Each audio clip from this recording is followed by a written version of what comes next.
जय माता दी। नवरात्रि में जौ या ज्वारे बोने का विशेष महत्व बताया गया है। आज हम इसी के बारे में जानेंगे कि आखिर जौ बोने की परंपरा कैसे हुई। हर साल अश्विन माह के शुक्ल पक्ष की प्रतिपदा तिथि से शारदीय नवरात्रि शुरू होते हैं। इस दिन पूरे 9 दिनों तक माँ दुर्गा के अलग अलग 9 शक्ति स्वरूप की पूजा की जाती है। दरअसल वर्ष में 4 बार पौष, चैत्र, आषाढ़ और अश्विन महीने में नवरात्रि आते हैं। चैत्र और अश्विन में आने वाली नवरात्रि प्रमुख होते हैं, जबकि अन्य 2 महीने पौष और आषाढ़ में आने वाले नवरात्रि गुप्त नवरात्रि के रूप में मनाया जाता है।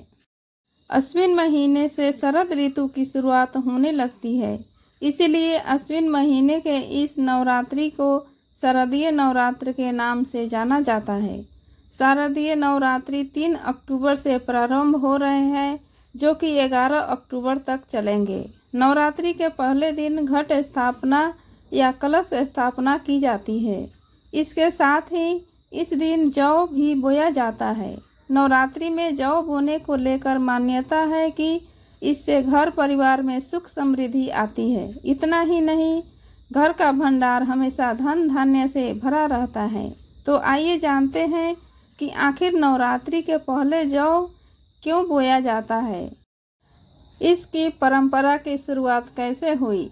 पौराणिक कथा के मुताबिक जब धरती पर दैत्य असुर का अत्याचार बढ़ गया था, तब माँ दुर्गा ने उनका संहार कर मानव जाति के जीवन की रक्षा की। कहा जाता है कि देवी दुर्गा और दैत्यों के संघर्ष के दौरान धरती लोक पर अकाल पैदा हो गया था। चारों तरफ सूखा ही सूखा था। देवी माँ के द्वारा दैत्य के संहार के बाद जब धरती फिर से हरी भरी हुई, तब सबसे पहले जौ उगे। इसीलिए जौ को समृद्धि और उर्वरता का प्रतीक माना जाता है। दूसरी मान्यता के अनुसार जब ब्रह्मा जी ने इस सृष्टि की रचना की, तब जो फसल सबसे पहले विकसित हुई थी वो जौ थी। कहते हैं कि नवरात्रि के पहले दिन घट स्थापना के समय जौ की सबसे पहले पूजा की जाती है और उसे कलश में भी स्थापित किया जाता है।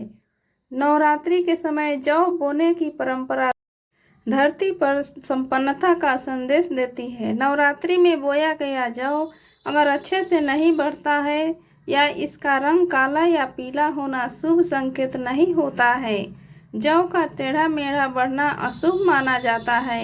वहीं अगर नवरात्रि में बोए गए जौ का रंग हरा या आधा सफ़ेद है तो यह शुभ संकेत माना जाता है। इसका अर्थ है कि आपकी सभी परेशानियां जल्द दूर होने वाली है।